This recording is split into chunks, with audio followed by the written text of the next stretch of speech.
Mel tadi ngomong mengenai harta tidak dibawa mati, tapi ternyata harta dibawa mati. Ya.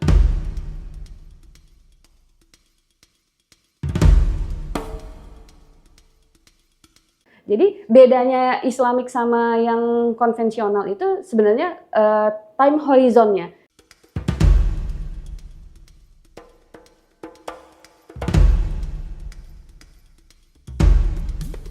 Jadi ketika kita meninggalkan dunia ini, ternyata harta itu bisa dibawa mati kok.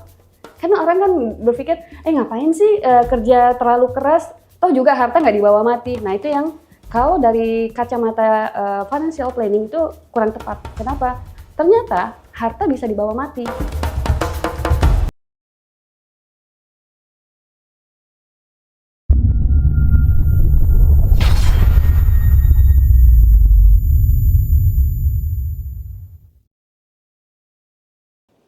Sobat Dunia Pro, selamat datang di Dunia Pro, podcast pertama di Indonesia untuk profesional dan eksekutif.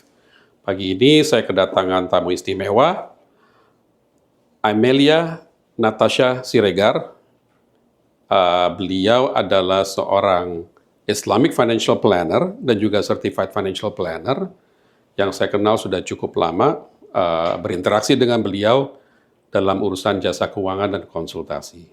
Saya mengundang beliau karena saya melihat bahwa Amel ini adalah representasi dari generasi muda yang giat belajar, terutama mengenai ilmu perencanaan keuangan, yang saya rasa adalah salah satu ilmu yang harus dipelajari sedini mungkin dari mulai bangku sekolah.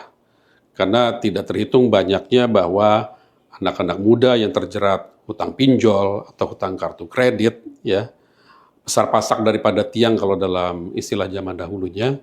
Jadi financial planning ini merupakan sesuatu yang saya pikir mandatori dan di banyak negara, di negara tangga kita seperti Singapura, itu sudah dimasukkan sebagai kurikulum juga, gitu ya, supaya jangan nanti begitu mulai kerja terus terjerat hutang karena tidak tahu bagaimana cara mengelola keuangan dengan benar. Secara garis besar seperti itu, saya tidak membuang-buang waktu. Kita lanjut dengan Amel. Ya. Hai Mel, apa kabar Mel? Apa kabar? Alhamdulillah sehat Pak. Gimana kabarnya Pak Henry? Sehat juga ya? Alhamdulillah sehat, Oke. tapi batuk-batuk. Makanya kemarin terpaksa kita reschedule. Oh iya. Tapi kalau nunggu batuknya berhenti, kayaknya nggak jadi-jadi Ya nih gitu. jadi ya Pak ya. Jadi mungkin siapa tahu batuknya menginspirasi mereka yang punya pabrik obat batuk untuk Oh iya. product placement di Dunia Pro. Iya juga ya. Ya pancaroba ya Pak ya. Insya Allah mudah-mudahan Pancaroba ya. lancar semua ya Pak ya. Iya, iya, iya. Saya kenal sama Amel udah lama ya. Amel kan pernah jadi konsultan lah Iya. gitu ya. Terus habis itu kita ngobrol-ngobrol, saya menarik gitu. Memang Dunia Pro sih selama ini yang datang kan ya bapak-bapak gitu ya, gitu. Atau ibu-ibu gitu yang sekarang kita coba attract yang generasi muda yang Iya. istilahnya juga dalam proses untuk menjadi profesional gitu loh. Jadi professional advisor untuk financial planning. Iya. Amel bisa cerita sedikit nggak? Gimana ceritanya kok bisa tertarik ke dunia ini? Iya. Jadi dulu setahun kita ketemu sekitar 2010-an ya Pak ya, 17-an Kurang lebih ya? 18-an ya Pak Iya, ya. iya, iya. Seiring berjalan waktu kan sering ketemu sama klien gitu ya Pak ya, ngobrol, cerita terkait dengan kehidupan keuangannya dan lain-lain gitu ya. Sampai satu hari itu, ini sepertinya saya perlu adanya penambahan ilmu yang nggak hanya produk keuangan saja yang saya kuasai gitu ya, tapi perlu lebih komprehensif dalam financial planning gitu ya. Tahun 2021 pas kita COVID ya Pak ya. Nah di situ kan banyak sekali waktu luang di rumah, di rumah ya Pak. Nah di situ ada dapat informasi dari teman bahwa ada kelas Islamic Financial Planning, Islamic Financial Planning dari Malaysia saat itu Pak.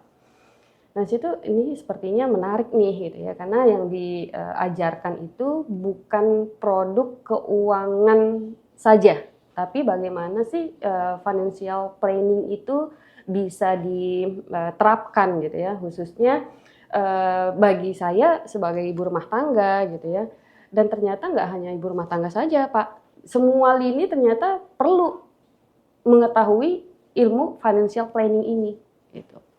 Nah, akhirnya saya memutuskan ikut kelas tersebut gitu ya, karena memang kondisinya juga masih COVID saat itu, sehingga dilakukan semuanya melalui online.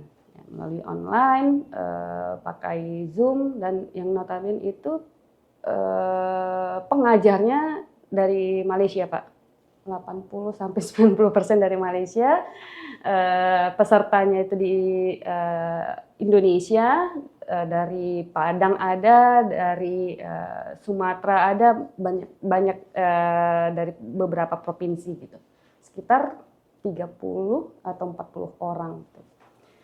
Nah, di sini jadi wawasan baru ya bagi saya saat itu. Oh, ternyata ilmu keuangan itu banyak ya gitu kan, nggak hanya yang biasa kita ketahui gitu ya Pak, perbankan, insurance, manajer investasi. Wah, ternyata cara mengelola keuangannya juga diajarkan, bahkan sampai pada ketika kita meninggalkan dunia ini, uang yang kita, harta yang kita kumpulkan itu ternyata ada di manage juga gitu. Wah, ini menarik sekali gitu.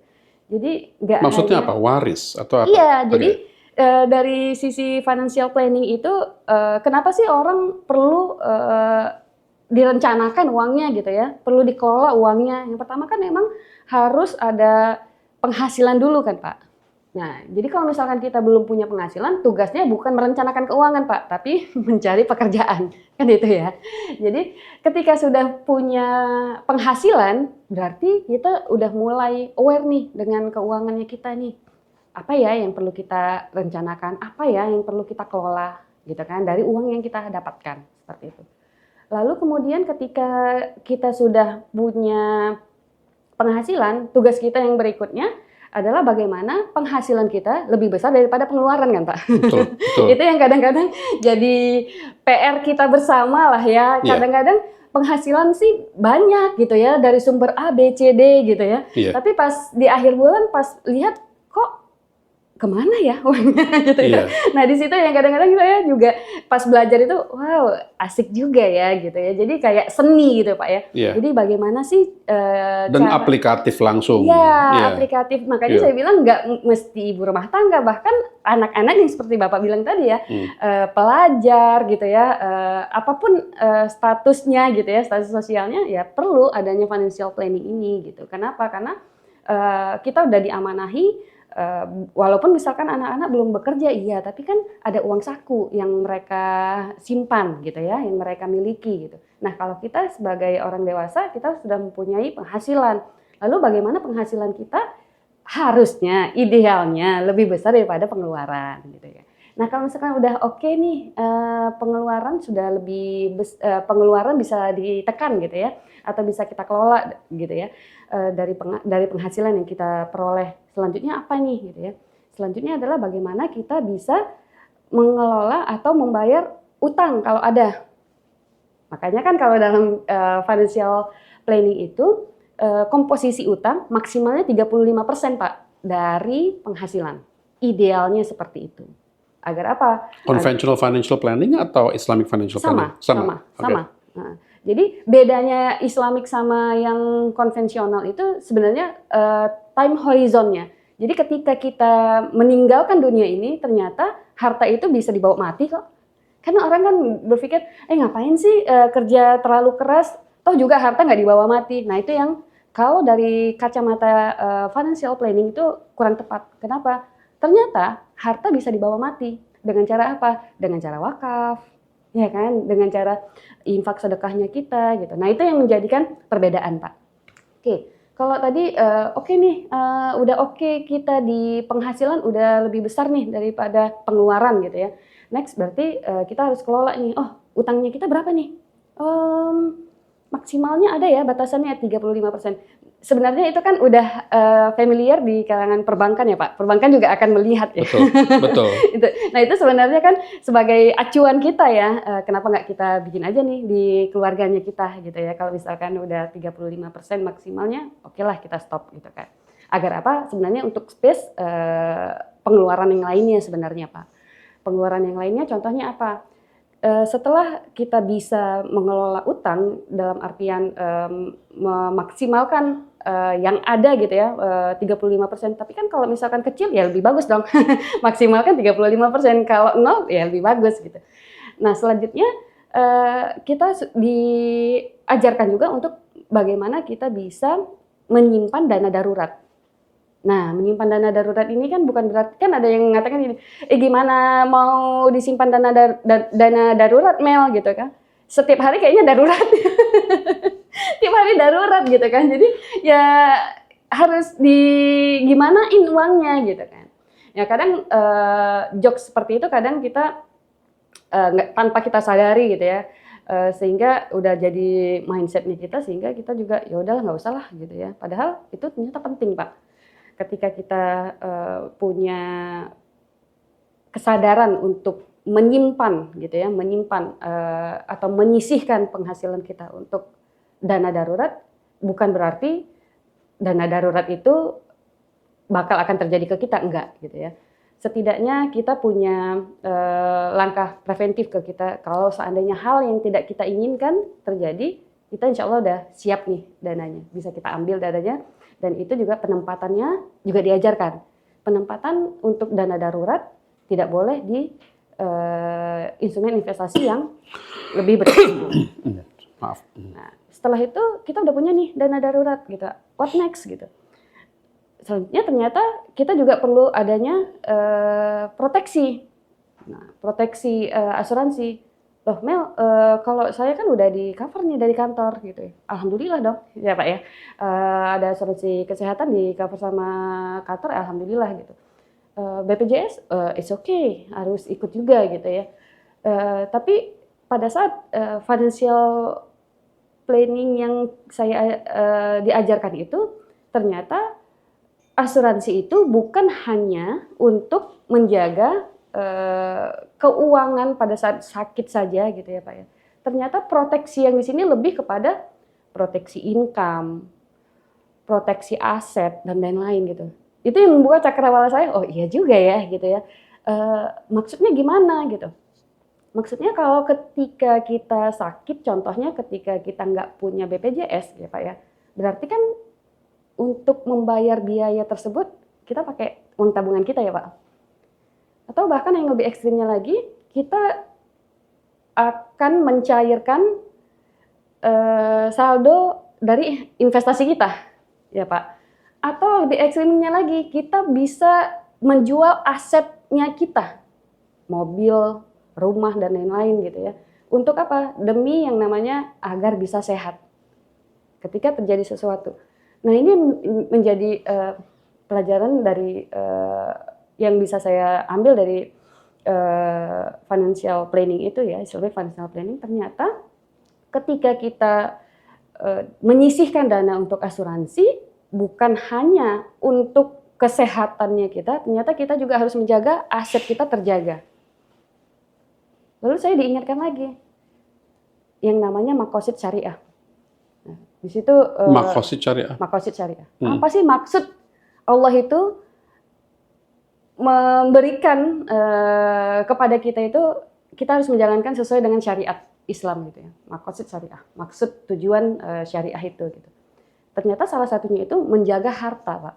Nah, di sini yang membedakan nih antara financial planning yang syariahnya dengan yang non gitu. Bagaimana kita menjaga asetnya kita itu sesuai dengan makosid syariah gitu.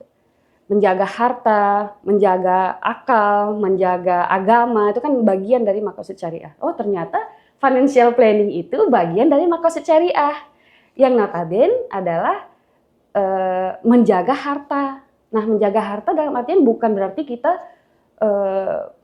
berjibaku mengumpulkan harta sebanyak-banyaknya untuk duniawi gitu, tidak. Tapi ketika kita dititipkan harta dari Allah gitu ya, bagaimana kita bisa mengelolanya dengan baik? Bagaimana kita bisa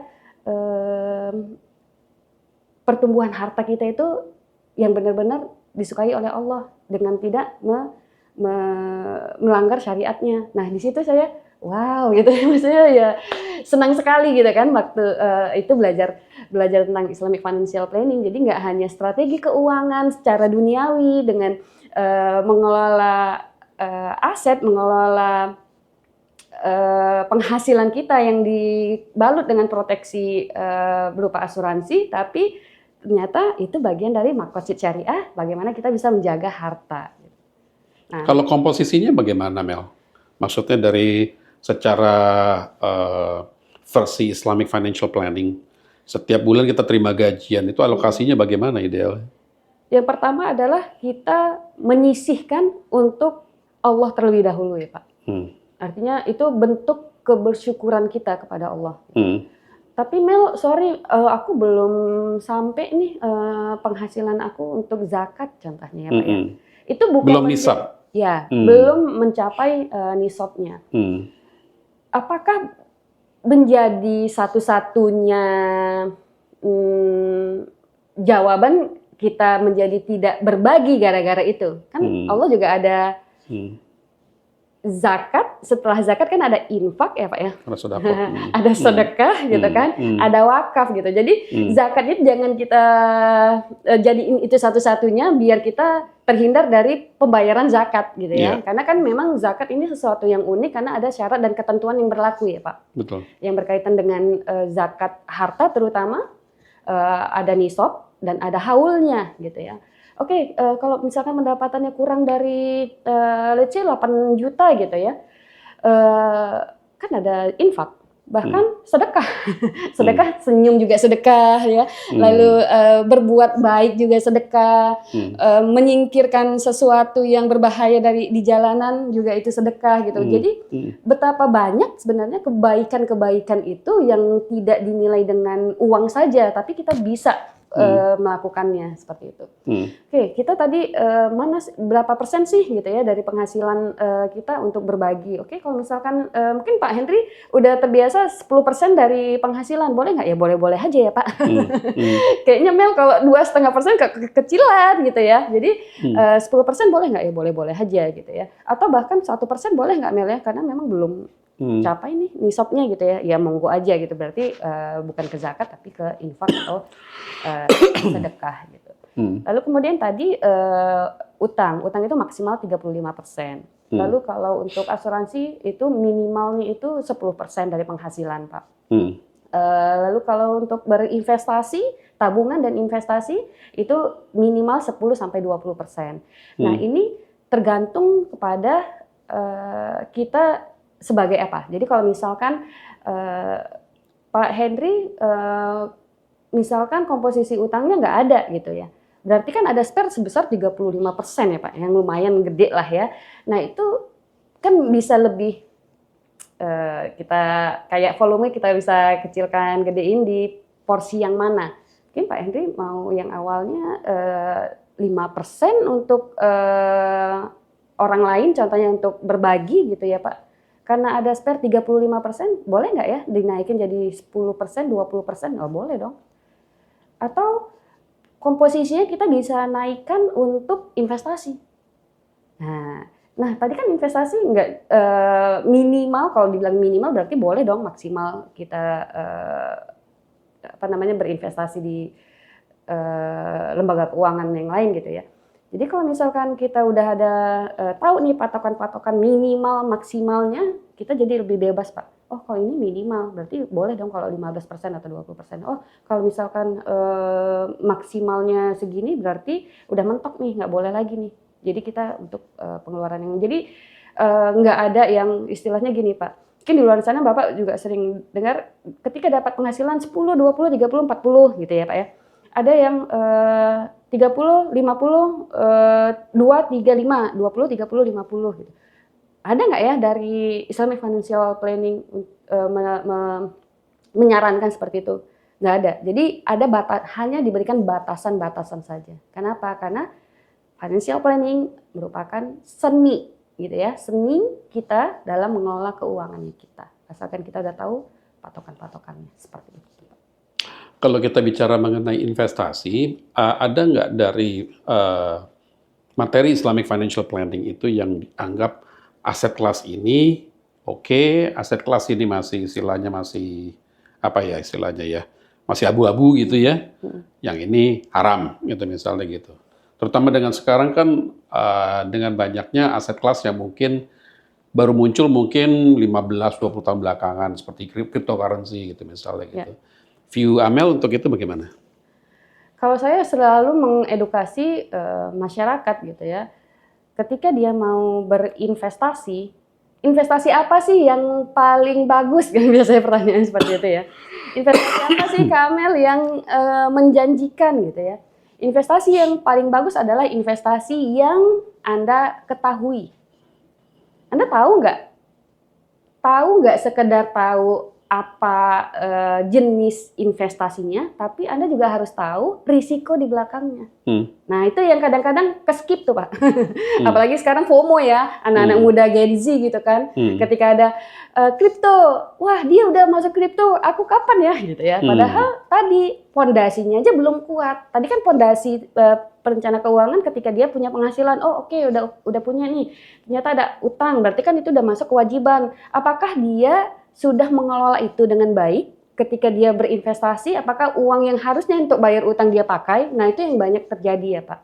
Lalu kemudian apakah dia sudah oke dana daruratnya, baru dia bisa berinvestasi? Nah, kadang-kadang suka loncat gitu. Yang padahal pondasi itu harusnya lebih soft gitu. Ini dulu ya, kayak naik tangga lah ya. Nah, balik lagi, kalau saya mengedukasi ibu-ibu, kemarin saya baru mengedukasi literasi keuangan ke ibu-ibu. Ada juga pertanyaan yang seperti itu, Pak. Yang paling bagus apa sih, Kak Amel? Yang ibu-ibu ketahui apa? Investasi. Emas, itu bagus. Tapi emas pun ada risiko. Risikonya apa gitu ya? Yang pertama adalah risiko antara nilai beli dan nilai jual. Ketika ibu-ibu belinya di harga tinggi, pada saat harga sekarang lagi tinggi, ya nggak bisa dijual dong. Kita kan maunya namanya berinvestasi itu bagaimana uang 1 juta bisa bertumbuh menjadi 1.100.000, 1.500.000 atau bahkan 2 juta. Jadi konsep ini dulu yang dipahami bahwa ketika kita berinvestasi kita menginginkan uang tersebut atau harta tersebut bertumbuh. Ya. Yang kedua adalah ingat setiap investasi ada risikonya. Emas sekalipun yang ibu-ibu anggap aman itu juga punya risiko hilang dan lain-lain. Atau kalau misalkan yang dalam bentuk perhiasan ketika dijual ada ongkosnya juga, Pak. Nah, yang kayak seperti itu. Ketika itu udah oke, ibu-ibu mau ke jenis misalkan investasi yang lainnya. Contohnya reksadana contohnya. Punya waktu nggak untuk belajar? Gitu ya, punya waktu nggak untuk menyisihkan waktu untuk mengetahui reksadana itu apa gitu ya, atau mungkin saham.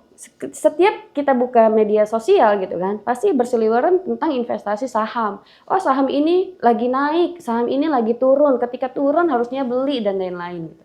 Nah, di situ kadang-kadang FOMO-nya ya nggak hanya anak-anak muda ya, ibu-ibu siapapun itu, wah ini harga Antam sekarang lagi turun nih. Katanya kalau turun beli gitu ya. Nah, dia beli. Tapi dia nggak tahu juga tuh. Artinya ketika kita mau berinvestasi, kalau dari sisi Islamiknya, ingat bahwa itu adalah uang titipan dari Allah. Kita mau investasikan ke jalan yang benar nih. Berarti kan yang kita sadar bahwa investasi itu baik gitu ya. Yang kita ketahui dan dia juga bertumbuh. Dan risikonya di kita. Kak Amel, kripto oke loh itu gitu. Kayaknya kalau belum investasi di kripto kayaknya Kak Amel kurang canggih misalkan contohnya seperti itu gitu ya. Kalau saya pribadi melihat investasi yang berkembang saat ini tuh banyak sekali ya Pak ya. Belum habis satu dikonsumsi kok ada lagi investasi yang lain gitu ya. Sebelum ya kalau yang standarnya deposito emas gitu ya Pak ya, deposito, reksadana, saham. Setelah itu Pak, waktu di zaman-zaman Covid mungkin Bapak juga pernah dengar peer to peer lending syariah gitu ya. Lalu ada SCF, securities crowdfunding gitu ya. Nah, baru berbarengan dengan kripto. Apalagi tuh ini kayaknya yang sebelumnya belum terjamah kok udah muncul lagi kripto gitu ya. saya sendiri harus saya pahami, benar-benar saya pahami. Dan untuk kripto saya pun masih dalam proses belajar, Pak. Gitu. Jadi ketika saya mengedukasi pun bukan berarti mereka harus mengikuti saya. Bisa jadi mereka sudah duluan belajar dibandingkan dengan saya. Intinya bahwa ketika mengambil keputusan untuk berinvestasi, maka teman-teman juga harusnya mengetahui risikonya.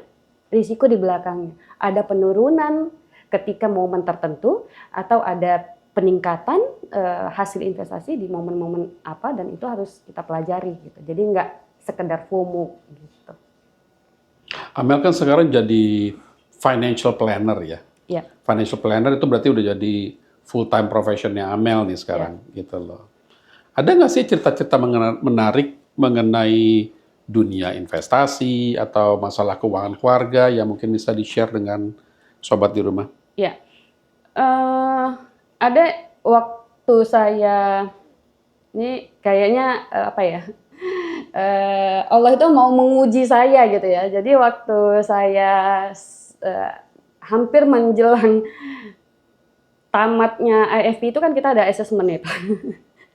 Assessment itu yang menegangkan bagi kita semua lah gitu ya, karena memang saluran ilmunya dari Malaysia, kita juga harus menyeimbangkan gitu ketentuan-ketentuan dari Malaysia seperti apa dan lain-lain gitu ya. Nah, karena kurikulum awal dari Malaysia. Ya, kurikulum awalnya saya, karena saya di batch pertama itu masih full full Malaysia. Jadi Indonesianya itu 10% atau bahkan 5% kali ya. Itu juga hanya sekedar pengetahuan saja gitu. Nah, di situ saya waktu assessment itu kebagian tentang hukum waris, Pak. Itu yang kadang-kadang kan ditakuti ya. Jadi ditakuti sama teman-teman. Ditakutinya kenapa, Mel?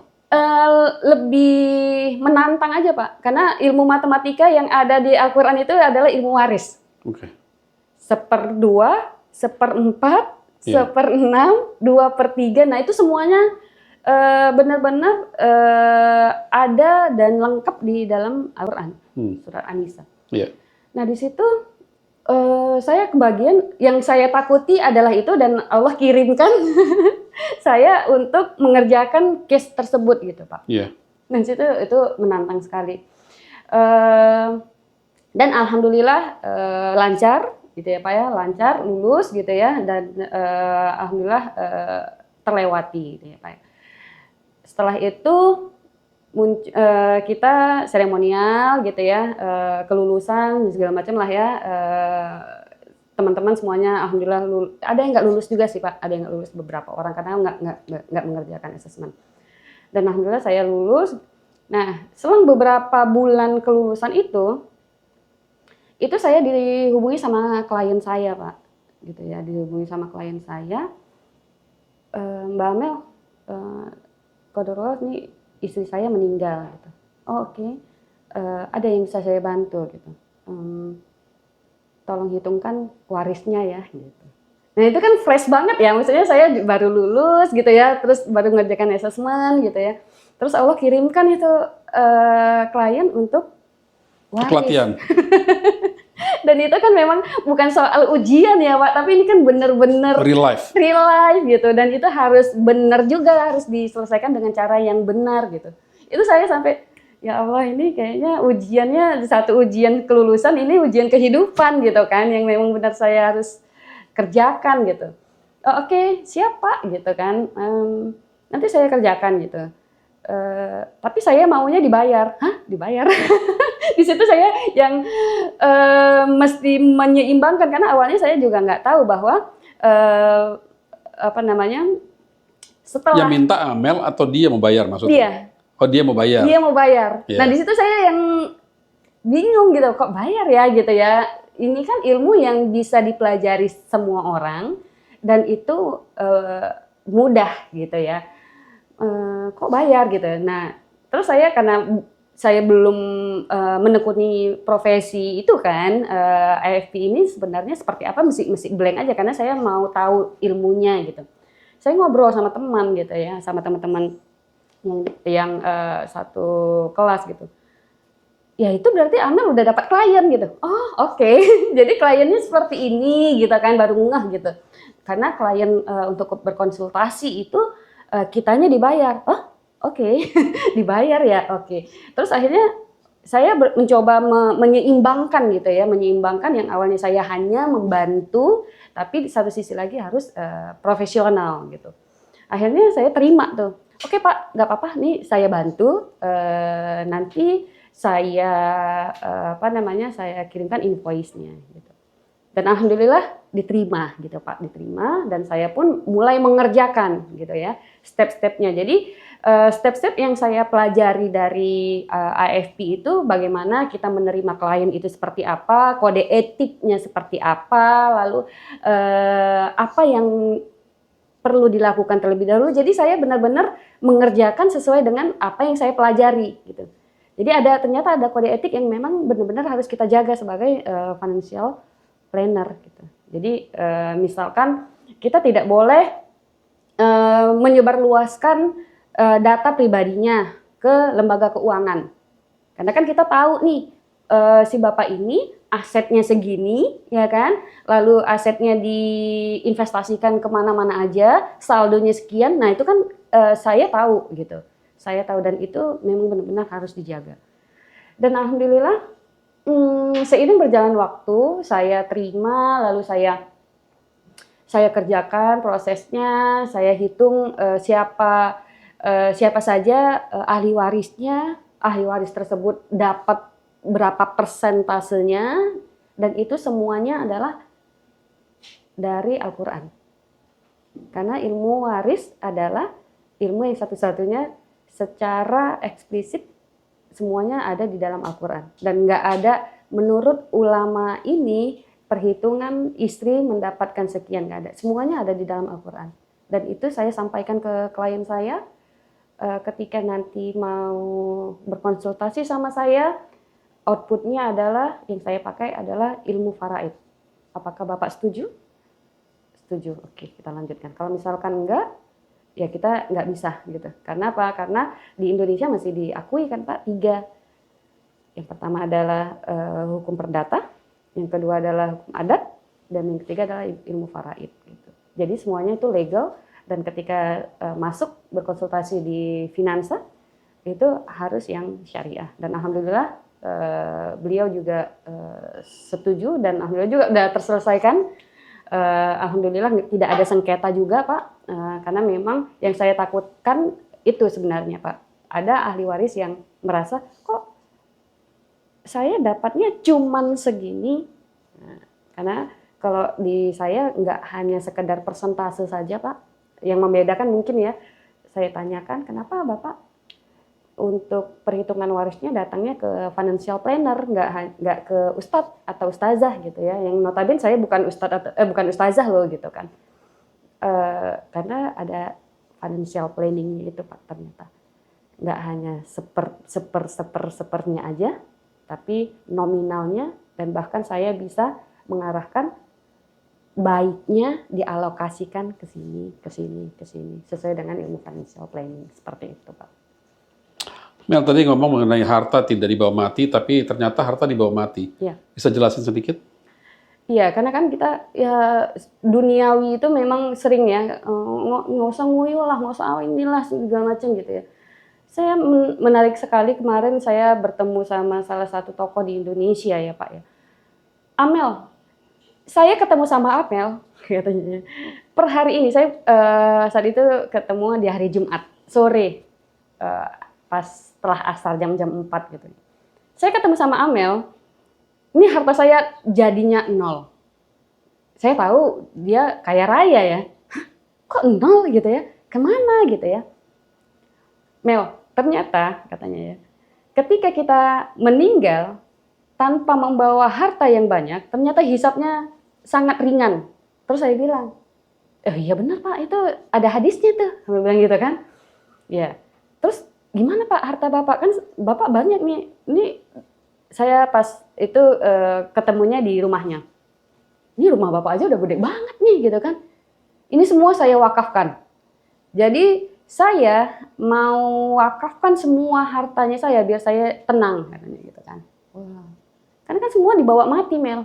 Terus oh iya. Ini benar. Jadi saya kayak di reminder kembali dengan pelajaran saya dulu di AFP. Memang puncaknya Islamic financial planning itu adalah bagaimana kita meninggalkan harta yang udah kita kumpulkan itu menjadi harta yang berkah. Jadi ada waris berarti harta peninggalan. Wakaf ini hartanya kita yang bisa bermanfaat untuk orang lain meskipun kita sudah tiada.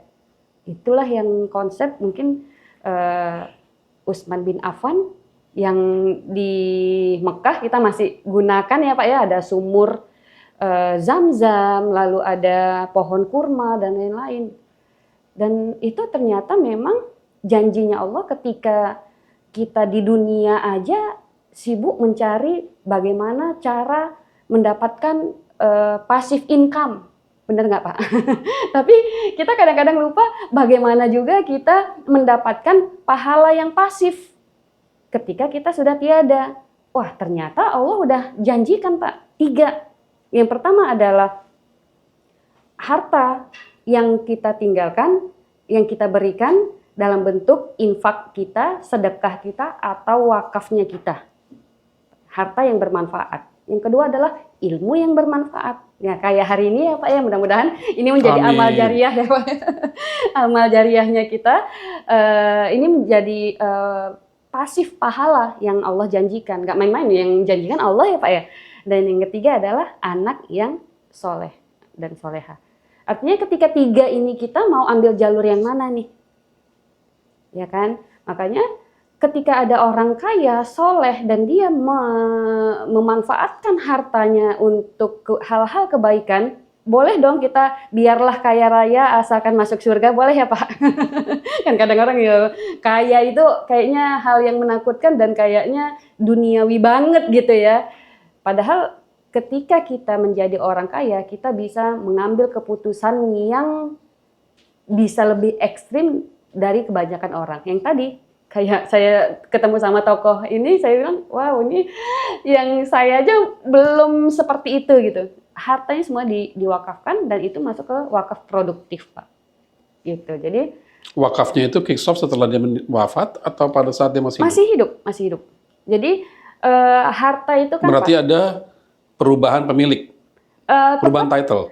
perubahan bukan title tapi kebermanfaatannya. Kebermanfaatnya. Namanya tetap dia bisa, tapi kebermanfaatnya dia misalkan let's say beliau punya rumah yang nggak kepakai Pak. Rumah yang nggak kepakai. Dia bilang sama rekannya, pakai aja rumah saya, misalkan untuk bisnis pun nggak apa-apa gitu ya. Tapi nanti hasilnya dia akan gunakan lagi untuk kebaikannya lagi, untuk kebaikan. Jadi nggak hanya untuk kepentingan dia semata. Gitu. Okay. Itu yang dinamakan wakaf produktif. Jadi bayangan kita kan kalau wakaf itu nggak jauh-jauh dari 3M ya Pak. Masjid, makam, madrasah. Padahal itu bisa lebih banyak yang bisa kita kelola. Intinya kalau wakaf, kita lakukan wakaf, kita masih hidup dan ketika kita meninggal itu tetap mengalir pahalanya. Ketika kalau waris, muncul waris kalau ada yang meninggal dunia Pak. Jadi kalau misalkan kita masih hidup nih, lalu saya lucu kadang-kadang kalau lihat berita ya Pak. Seorang anak gitu ya, bermusuhan dengan saudaranya gara-gara memperebutkan waris, padahal orang tuanya masih ada. Nah itu bukan waris. Jadi waris itu ya memang harus ada yang meninggal terlebih dahulu. Ketika masih ada, itu bisa jadi hibah. Nah, gitu ya. Nah, jadi uniknya seperti itu. Bagaimana kita tahu lah, gitu ya. Ini masuknya ke waris, hibah, wakaf atau apa. Nah, itu dipelajari semua di Islamic Financial Planning. Oke. Gitu. Oke. Saya excited banget ya, enak banget gitu ya. Belajar itu nggak hanya untuk saya saja gitu kan. Jadi seru banget, nanti Bapak juga harus ikut. Insya Allah. Insya Allah. Thank you ya Mel, Sama-sama. very insightful. Alhamdulillah. Mudah-mudahan insya Allah ilmunya bermanfaat Amin, amin, bagi amin. Sobat Dunia Pro. Amin, amin insya Allah. Terima kasih. Sama-sama Pak.